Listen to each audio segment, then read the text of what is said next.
महाराज की जय।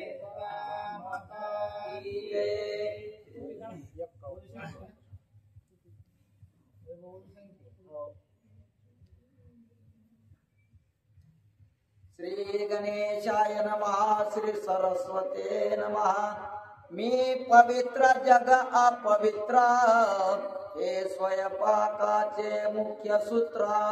तेने विटाळे श्रीरामचंद्र, दुरे दुरंतर अंतरला।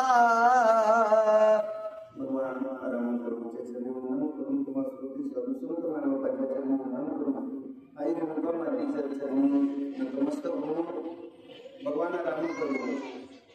जो परब्रह्म परमात्मा आहे, त्या परमात्म्यापासून दुरावण्याचं त्या ठिकाणी कारण अंतकरणाला जडलं ते म्हणजे विचाराचं.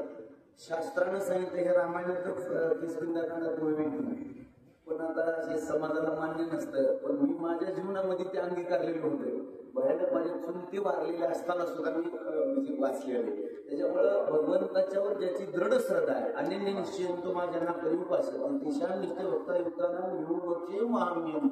तो भगवंत असणारा विटाळ कोणता मानतो, तर त्या शास्त्र प्रमाण विटाळ असं सांगितलं की आपल्या अंतकरणातली जी अमंगळता आहे, आणि त्या अमंगळतेने जर कोणी भगवंताकडे जात असेल तर तो खरा विटाळ आहे.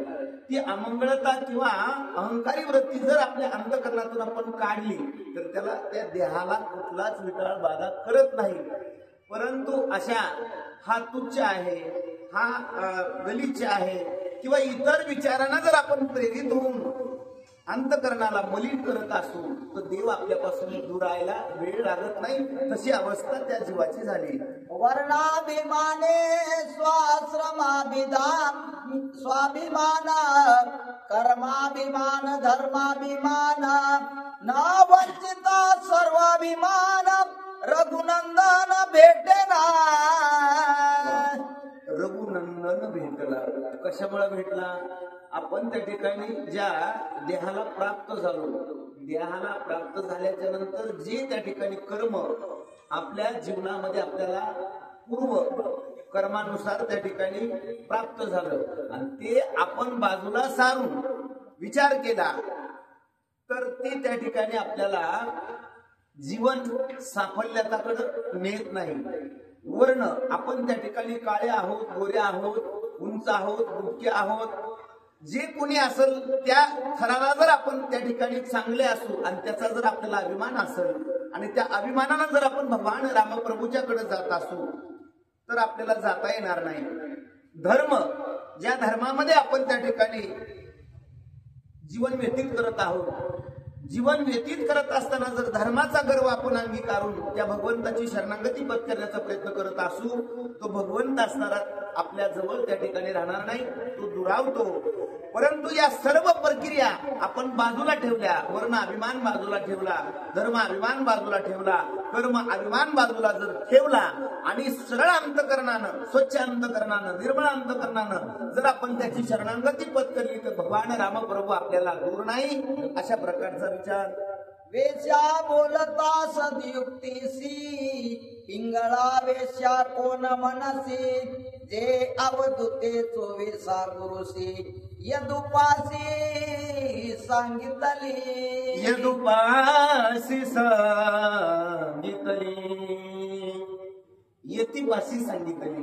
कुणाला त्या ठिकाणी सांगितलं असं तर पिंगळा नावाची जी वेश्या होती आणि पूर्ण ब्रह्म असणारे त्या ठिकाणी दत्तात्रय प्रभू, दत्तात्रय प्रभूनं त्या पिंगळा नावाच्या वेशेला आपल्या जीवनामध्ये त्या ठिकाणी शिष्यत्व पत्करलं जीवाला आणि तिला त्या ठिकाणी आपलं मानून जी प्रक्रिया तिला अवलंबन केली, तिच्या जीवनामध्ये जो त्या ठिकाणी मर्म भाग आहे, मर्म भेद आहे, तो तिचा मर्म भेद त्या ठिकाणी दत्तात्रय प्रभूने घेतला आणि अशा त्या पिंगळीची जी श्रेष्ठता होती, त्या वेशीची जी श्रेष्ठता होती ती अंगीकारली. याचा वृत्तांत सांगितला.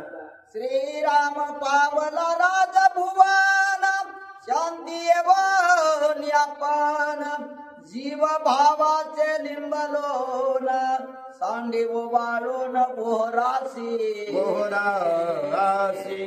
भगवान रामप्रभू जेव्हा राजभवनामध्ये प्रवेश करते झाले तेव्हा जीव आणि भाव ज्या दोन्ही त्या ठिकाणी वृत्ती अंगीकारून भगवान रामप्रभूला जे त्या ठिकाणी समर्पित करायचं होतं, जे अर्पण करायचं होतं, तो जीव भाव याचं याकेत्व करून भगवान रामप्रभूची शरणागती पत्करली. आणि शरणागती पत्करल्याच्या नंतर चारी पुत्र चारी सुना चारी वशिष्ठे धरोनिया तरी प्रवेशला राज मंदिरे उल्हास भारी राणी वसा. प्रवेशला राज मंदिरी. आणि जेव्हा त्या ठिकाणी भगवान रामप्रभूचा प्रवेश असणारा राजवाड्यात झाला त्यावेळेला तिथला जो आनंद आहे, त्या ठिकाणची जी प्रफुल्लित अवस्था आहे ती अवर्णनीय आहे. का आहे?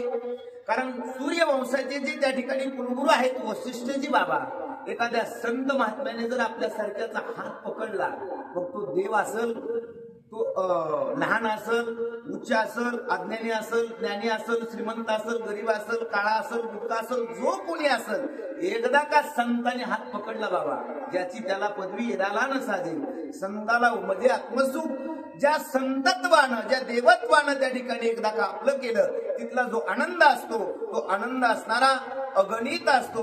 आणि त्या राजभवनामध्ये वशिष्ठजींनी जेव्हा या 4 भावंडासहित 4 सुनांचा त्या ठिकाणी प्रवेश झाला आणि वशिष्ठांच्या साक्षीनं त्या आनंदाला उधाण आलेले आहे. वाजती मधुर मंगल तुरे तुरे जयकारे मोरे देखो मनोहरे राण्या आदरे पाहू आल्या.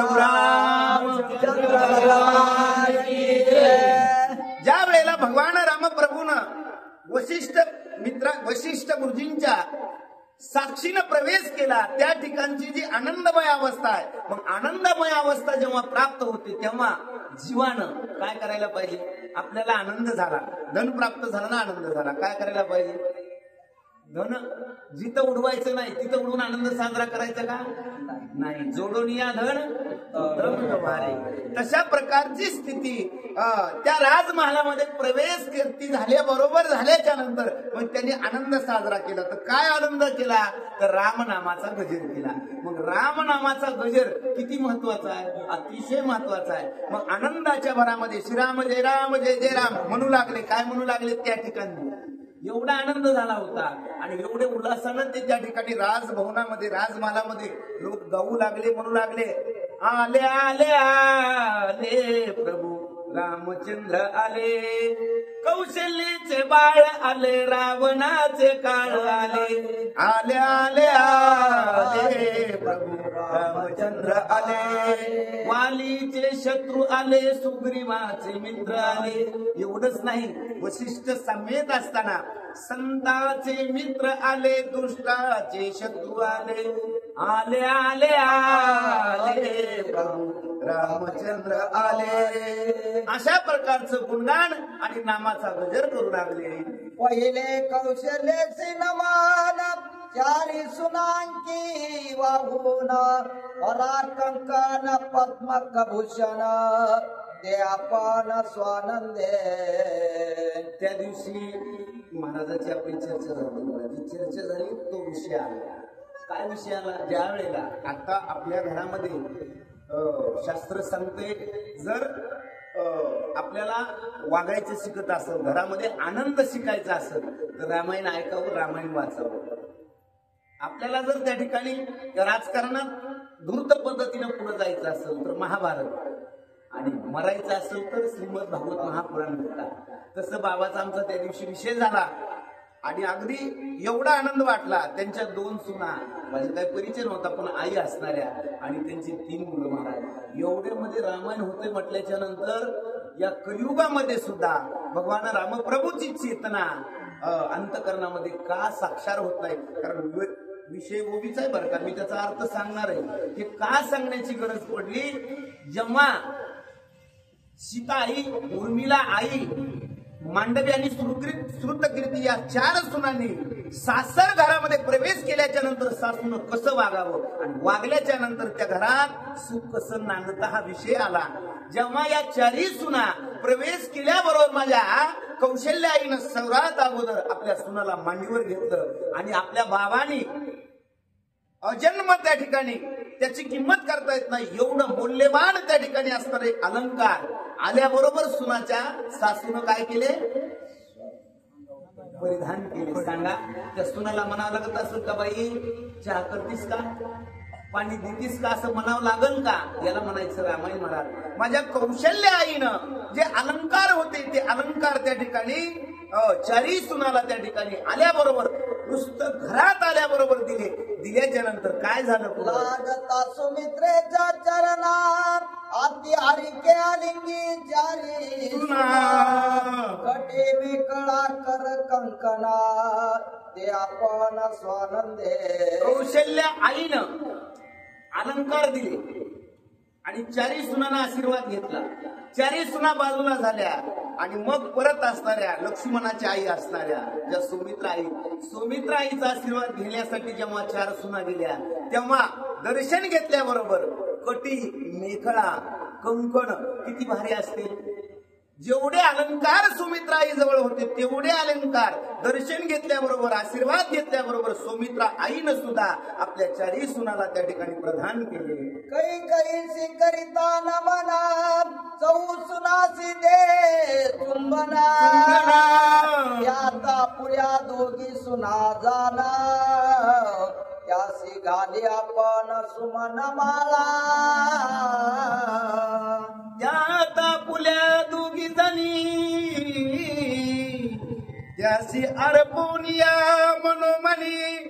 दोन निवडल्या महाराज, पण निवडल्या तर असा तुझा भाव नाही केला. जेव्हा कैकई आईचं दर्शन घेतलं तेव्हा कैकई आईनं सुद्धा चारी सुना माझ्या लेकी आहेत म्हणून त्यांनी आला बला केला. आला बला कळतो ना, आता तो शब्द माझा अधिकार नाही, पण त्यांनी त्या ठिकाणी त्यांच्या मुख कमलावरून हात फिरवला, पाठीवरून हात फिरवला. ममत्वानं मायेनं त्या चारी सुनाला त्या ठिकाणी आपल्या लिंगी समजून आपलं एका क्षणात केलं आणि चारी सुनांचं स्वागत सुमनांच्या पवित्र फुलांच्या माळा कैकई आईनं घातल्या आणि आपल्या दोन सुना मांडव्यानी स्मृत कीर्ती या दोघींना जवळ घेतलं. आणखी राणी वसाच्या नारी बोहरे आलिंगिती प्रीती करी ओ वाळीती नाना परी आल्हाद भारी राणी वसा. आल्हाद भारी राणी वसा. त्या ठिकाणचं वर्णन सांगितलं. हे झाल्या त्या ठिकाणी मुख्य पट्टराण्या राजा दशरथांच्या, कौशल्य आई, सुमित्रा आई आणि कैकई आई असणाऱ्या. कारण जिथं त्या ठिकाणी रामाचं नाव आहे तिथं सुख आहे आणि जिथं रामप्रभूच त्या वाड्यात आहे, तर कुणाला तरी तुझा भाव असेल का, कुणाच्या तरी अंतकरणात द्वैत असेल का? नाही. मग द्वैत नसल्या कारणानं या तिन्ही राण्या सोडून जेवढ्या माता मावल्या होत्या, जेवढ्या स्त्रिया होत्या, मग किती असतील अगणित, त्याचं गणित सांगितलं नाही, पण तेवढ्या माता मावल्यानं या चारी सुनाला त्या ठिकाणी औक्षण करायला सुरुवात केली. म्हणल्या का माझी शेजारीची सुन आहे आणि शेजारीचं चांगलं होईल असा विचार केला का? द्वैत नाही केलं. मग सर्वांनी त्यांचं औक्षण केलं आणि औक्षण करून त्या सर्व नारी असणाऱ्या आनंदून गेल्या. त्यांच्या अंतकरणाला जो आनंद झाला, जे समाधान झालं, त्या समाधानाचं वर्णन सुद्धा शब्दात सांगता येत नाही. करावया ग्रह प्रवेशाची कृत्रिम लक्ष्मी भानवसी देखोनी श्रीराम सामर्थ्यासी लक्ष्मी पूर्णांशेसी प्रगटली. ते आता घरात विवाह करून आल्याच्या नंतर ज्या प्रक्रिया असतात त्या प्रक्रियातली पहिली प्रक्रिया लक्ष्मीनं त्या ठिकाणी लक्ष्मीच्या पायानं सुनानं पाय ठेवावा असा प्रकार असतो. तसा प्रकार जेव्हा आता त्या ठिकाणी करायचा त्यावेळेला आता जिचा मालकच तिथं आलाय ती कशी त्या ठिकाणी दूर जाईल महाराजा, कशी जाईल? आणि म्हणून त्या लक्ष्मी आई साहेबांना क्षणाचा वेळ लागला नाही. पण आपल्या जीवनामध्ये म्हणतात बराच बाबा दिसायलाच पण आम्हाला सांगायला लक्षात ठेवा, कलियुगामध्ये हरिपटातला 23वा अभंग बाबा. ज्यांना कुणाला पैसा, ज्यांना कुणाला संपत्ती, ज्यांना कुणाला सुख, ज्यांना कुणाला समाधान, ज्यांना कुणाला जे हवंय त्यांनी काय करायचं तर रामाला भाजायचं, विठ्ठलाला भाजायचं, कृष्णाला भाजायचं. का भाजायचं त्याचं कारण आहे, कारण 23वा अभंग आपल्याला म्हणजे सोप्यातलं सोपं संत महात्म्यांनी सांगितलं. हे अवघड आहे.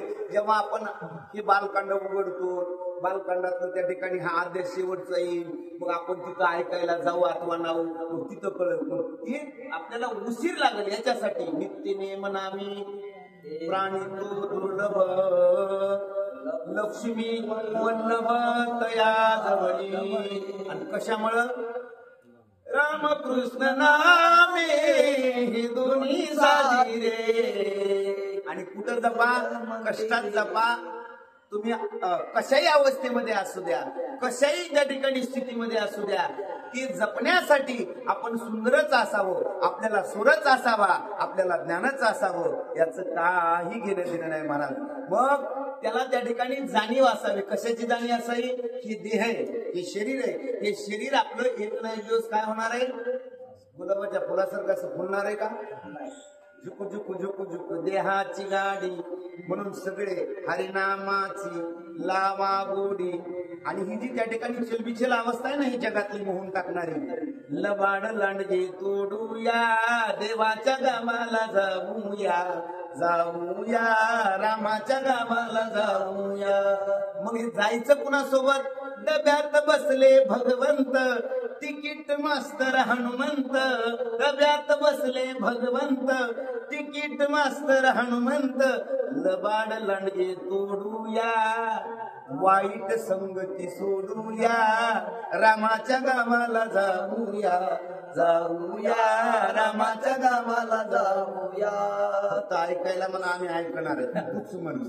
तुम्हाला सुद्धा ह्याच्यात मंत्र आहे. सगळ्यांनी म्हणायचं श्रीराम जय राम जय जय राम, श्रीराम जय राम जय जय राम, श्रीराम जय राम जय जय राम, श्रीराम जय राम जय जय राम. नाही म्हणालो, त्या गीतकारानं सांगितलंय श्रीराम जय राम म्हणूया, देवाच्या गावाला जाऊया. श्रीराम जय राम जय जय राम, देवाच्या गावाला जाऊया. श्रीराम जय राम जय जय राम म्हणा. श्रीराम जय राम जय जय राम, श्रीराम जय राम जय जय राम, श्रीराम जय राम जय जय राम, श्रीराम जय राम जय जय राम. श्रीराम जय राम म्हणूया, रामाच्या गावाला जाऊया, जाऊया रामाच्या गावाला जाऊया. श्रीराम जय राम जय जय राम, श्रीराम जय राम जय जय राम. जेव्हा आपल्या या देहाला आपण ओळखू आणि ओळखल्याच्या नंतर आपल्याला जेव्हा त्या ठिकाणी या संत कृपेनं, या शास्त्र कृपेनं, ज्यानं याच्यावर दृढ विश्वास ठेवला, हे सर्व त्या ठिकाणी ज्येष्ठ श्रेष्ठ माणसे. मी एवढं त्या ठिकाणी सांगणार नाही, पण माझा अनुभव सांगतो. आपण जेव्हा याच्यावर दृढ विश्वास ठेवतो तेव्हा ते शास्त्र आपल्याला कधीच दूर उठत नाही. याचा मला अनुभव आहे म्हणून सांगतो मायबापानो. कारण भगवंत कृपा व्हायला आपल्याला तप करायची गरज नाही. भगवंत कृपा व्हायला आपल्याजवळ त्या ठिकाणी धनंजय जर आपण चांगलं उडवलं तरच कृपा होते, अजिबात नाही. ही कृपा आत्मसात होण्यासाठी दोनच गोष्टी, आणि त्या गोष्टी एवढ्या गोड आहेत, आणि त्या गोड गोष्टीला ओळखलं आणि इथं ठेवलं की पुन्हा उशीर लागत नाही. सांगतो त्या दोन गोष्टी. किती गोड गोड तुझे नाम, किती गोड गोड तुझे नाम, माझ्या श्रीरामा,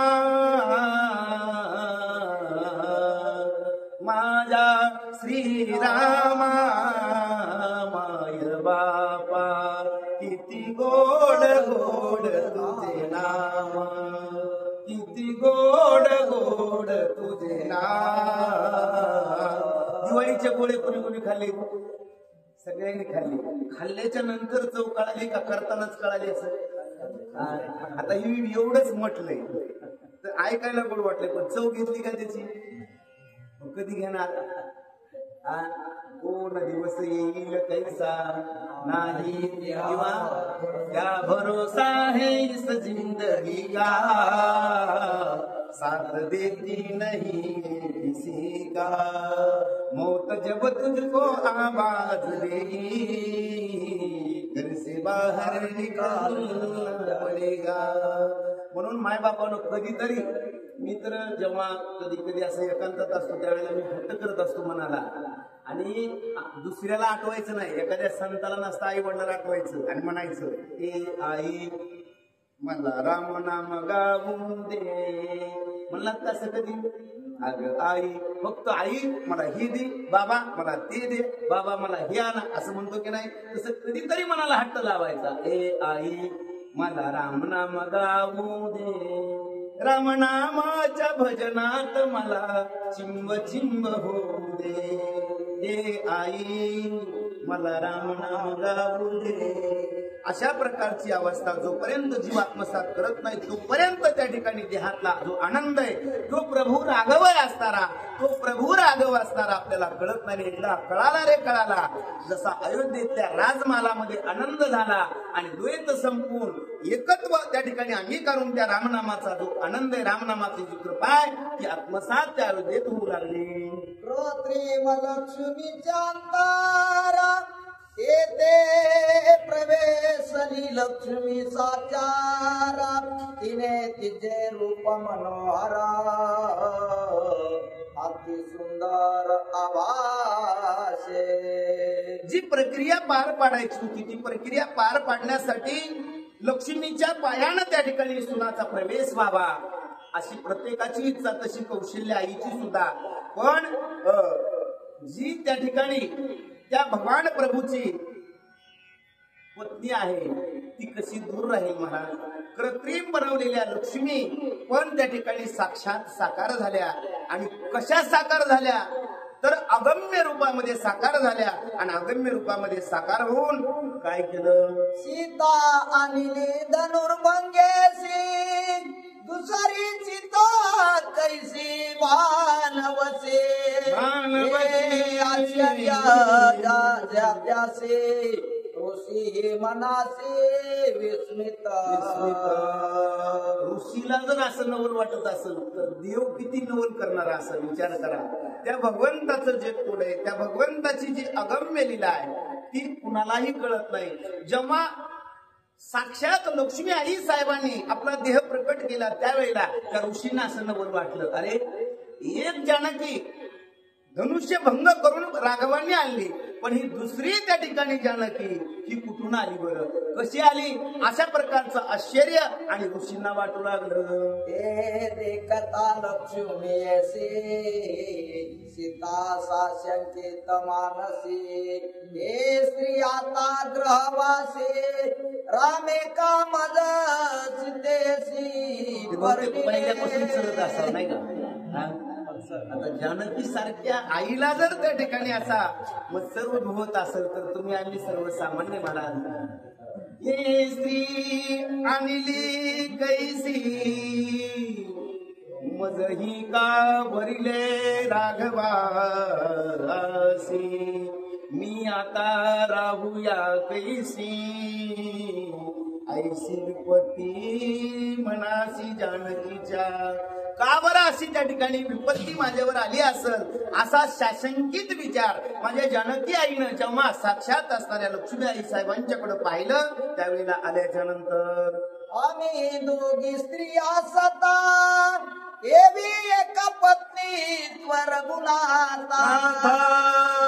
हे ते असो ते एक पत्नी व्यवस्था सवती तत्वता मज झाली. आम्ही या ठिकाणी दोघी स्त्रिया या संसार क्रमणामध्ये जर राहत असू तर मी ज्यांना वरलंय आणि ज्यांनी माझा स्वीकार केलाय त्यांचं तर त्या ठिकाणी शास्त्रामध्ये वर्णन आहे. कसं वर्णन आहे, एक वचनी, एक बाणी आणि एक पत्नी असं ज्यांचं त्या ठिकाणी वर्णन आहे, असं ज्यांना ब्रीद आहे. आणि अशांच्या घरामध्ये जर आम्ही दोन स्त्रिया त्या ठिकाणी राहत असू हे कसं शक्य आहे, असं का बरं राघवांनी केलं असेल, का बरं माझ्या स्वामींच्या मनामध्ये असा विचार आला असेल, अशा जानकी आई विचार करतात. सवते ओढावली कपाळासे मनोनी शोभे पाहता तिसे. लक्ष्मी लागली पायासी मी तुझी दासी जानकी. जर लक्ष्मी सांगा 14 वर्षे 14 दिवसाचा वनवास भोगणाऱ्या जानकी आईच्या चरणावर जर लक्ष्मी त्या ठिकाणी आपलं मस्तक ठेवत असेल तर मी तर म्हणतोय आता बाबा आहेत या ठिकाणी, आता बघितलं बरं का बाबा, कारण अशा बाबांच्या समोर आमच्या सारख्यांनी जे सांगणं हे सुद्धा भगवंताची कृपा आहे. तर या कलियुगामध्ये सद्यस्थितीमध्ये आज ज्यांना कुणाला वाटतं की आपण सासरवासी आहोत आपल्या देहानं आपल्याला कुठल्या तीर्थक्षेत्रापर्यंत जाता येत नाही असं ज्यांना कोणाला वाटतं का त्यांनी उठल्याबरोबर या भूमीचं दर्शन घेत असताना 11 वेळेस नाक घासून जर सीतामाईची आठवण केली, सीतामाईचं रोज त्या ठिकाणी नाव घेतलं तर ज्या तीर्थक्षेत्राची आपल्याला आठवण आली त्या तीर्थक्षेत्रामध्ये स्नान केल्याचं पुण्य आपल्याला त्या ठिकाणी प्राप्त होतं. एवढी महान तत्वता जानकी आईच्या नामात आहे. तर त्या जानकी आईला जेव्हा त्या ठिकाणी ही लक्ष्मी दिसली त्यावेळेला शब्द टाकला नाथबाबांनी, शोभे म्हणजे त्या ठिकाणी अतिशय क्रोधानं. जेव्हा जानकी आईनं लक्ष्मी आई साहेबांच्याकडे पाहिलं त्यावेळेला लक्ष्मी आई साहेबांना कळायला वेळ लागला नाही. माणसं म्हणतात ना, सगळा भात असा मुठभर काढून शिजला का नाही बघायचा नाही. मग किती बघावा लागतो? आमच्या माझं पळीभर बघावं लागतं इकडं एक शीत. आणि ज्यांना एकाच शीतावर काही गोष्टी कळतात, माणसाला चालत असताना माणूस जर परमार्थ साध्य म्हणजे ओतप्रोत भरलेल्या अंतःकरणानं आपल्या जीवनाचं कर्मन करत असेल आणि त्याला जर विचारलं हे माणूस कसा आहे, भविष्याची गरज नाही मायबापानं. माणसानी चालताना माणूस ओळखावा. झाड कशाने ओळखावा? फुलानं ओळखावा. फळ कशाने ओळखावं? हे गोड आहे का कडू कशाने ओळखायचं? त्या झाडाच्या फुलाला कशा पद्धतीनं त्या ठिकाणी आकार आहे. अशा प्रकारची वृत्ती माझ्या लक्ष्मी आई साहेबाला वेळ लागली असेल का? नाही वेळ लागली. लक्ष्मी आई साहेबांना विचार केला, ज्या प्रभू राघवांची पत्नी माझ्याकडे क्रोध मुद्रेनं त्या ठिकाणी पाहते आणि तिच्या मनामध्ये जर असा भाव त्या ठिकाणी भ्रमित राहिला, न जाणो काही घडण्याच्या अगोदर जगाची जी संपत्ती आहे, जिच्यासाठी आपण अहोरात्र कष्ट करतो, जिच्यामुळे आज कांडा ऐकायला सुद्धा माणूस येत नाही. एवढं पवित्र रामायण ऐकायला येत नाही. कशामुळे येत नाही? कारण कष्ट केलं तर लक्ष्मी घरात आहे, तिचा त्याग करतो. अशी लक्ष्मी असणारी क्षणाचाही विलंब न करता काय केलं तिनं म्हणून लक्षात ठेवायचं की वेळ जाऊ द्यायचा नाही. कशामुळे जाऊ द्यायचा नाही? एका क्षणामध्ये सुद्धा आपला विचार बदलू शकतो. म्हणून करावी तातडी.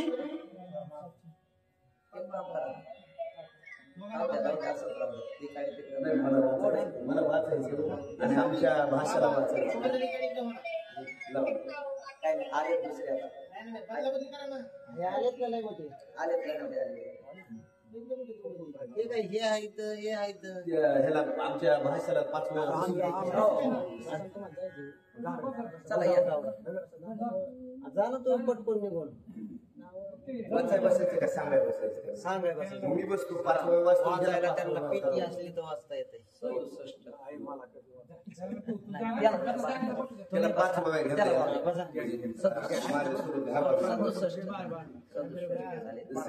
नाही नाही काय नाही. हा हा चल चल मी सांगतो. ते सांगते बाबा सांगते. बोट ठेव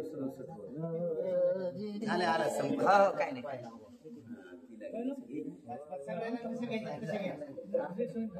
बाबा त्याच्या हिशोबाने 2 जण राहिलेत फक्त आता.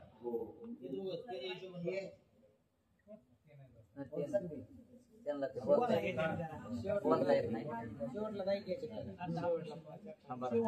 भरपूर येतात. 115 येतात. त्याच्यामुळे ह्या 30 आणि त्या 15 जवळपास 50 येतात. जेव्हा लक्ष्मी आई साहेबांनी जानकी आईचा आशीर्वाद घेतला, चरणावर मस्तक ठेवलं, त्यावेळेला दोघी एकमेकीकडे पाहू लागल्या, निरीक्षण करू लागल्या. लक्ष्मी तेची सीता आपण, सीता तेची लक्ष्मी जाण. श्रीरामाचे एक पत्नी पण सीतेशी पूर्ण कळो सरले. जेव्हा दोघींचा त्या ठिकाणी संगम झाला, भेट झाली आणि एकमेकीचा आशीर्वाद घेतला आणि मग त्यावेळेला लक्षात आलं. काय लक्षात आलं? जानकी वेगळे आहेत का? लक्ष्मी वेगळी का? रमा आणि रमा. आणि मग जेव्हा दोघीला कळून चुकलं की जानकी हीच लक्ष्मी आहे आणि लक्ष्मी हीच जानकी आहे, अंतःकरणातला जो भेद होता, भ्रमित अवस्था होती, ती संपुष्टात आली. आणि संपुष्टात आल्यानंतर सीता लक्ष्मीचे एक पण, त्या दोघी जानकी आपण. हे ब्रह्मादिकान कडे विधान, ती जाणे पूर्ण वसिष्ठ. हे जे एकपण आहे, हे एकपण असणारं जानकी आईचं आणि लक्ष्मी आई साहेबांचं, ज्यानं सृष्टीचा विस्तार केला, त्याला सुद्धा हे कळालं नाही. किती अगम्य असेल. ब्रह्मदेवाला सुद्धा न कळालेलं सगळ्यात अगोदर जानकी आणि लक्ष्मी एक आहेत हे अगोदर कोणाला कळालं? जो कपाळाला गंध लावतो, जो तुळशीची माळ घालतो, जो रामायण वाचतो, जो रामायण सांगतो, जो रामायणाची सेवा करतो, हे त्याला आधी कळतं. ब्रह्मदेवाला सुद्धा कळत नाही महाराज. एवढं मर्म आणि एवढी श्रेष्ठता या भक्तीमध्ये आहे. जो भक्तीला अंगीकारतो, त्याला ज्ञान जरी नसलं तर देव त्या ठिकाणी ज्ञानाच्या पलीकडे जाऊन त्याला आपलं केल्याशिवाय राहत नाही. अशा प्रकारचे त्या ठिकाणी वशिष्ठांचं श्रेष्ठत्व, जानकी आणि लक्ष्मणाला एकत्व आहे हे ब्रह्मदेवाला न कळता वशिष्ठांना कळालं. लक्ष्मी पूजन आपल्या पत्नीस श्लोक असतो.